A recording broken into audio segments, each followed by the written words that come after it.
তো finally guys আমরা চলে আসছি বড়বাড়ি বাইক কেনার জন্য। এই যে আমরা এখানে তো ছাদের উপরে আছি, কিন্তু এখনো কোনো শোরুমে যাই নাই, বুঝতে পারছেন?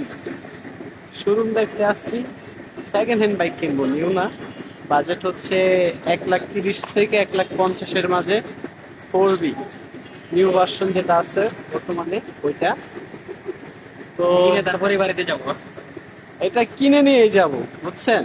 কিন্তু এখনো আমরা মানে প্ল্যানিং এ নাই যে কোথায় যাব। তো একজন আমাদেরকে বলছে যে বুটবাজার বা গাজীপুরে ওইখানে ভালো শোরুম আছে, ওদিকে যাব। এখন এখন বলতে সন্ধ্যা 7টার পর বের হবো। তো এখন আমরা আছি আমাদের কার বাসায় এটা, এক জেঠুর বাসায় আসছি। তো এখানে কারেন্ট নাই, তো ছাদে আসছি। তো মনে করছিলাম যে বাতাস আসবে, কিন্তু কোনো বাতাস নাই, গরমে এখানে বসে আছি। একটা মেয়ে আসছিল, আমাদেরকে দেখে চলে গেছে। এই যে আসছে, এই যে সাগরের বই নাই জ্বালাইতেছে আমরা। যাইতাছি তো নেক্সট ভিডিওতে যাইতাছি। যদি বাইক কিনি তাহলে আমরা দেখাবো, ঠিক আছে?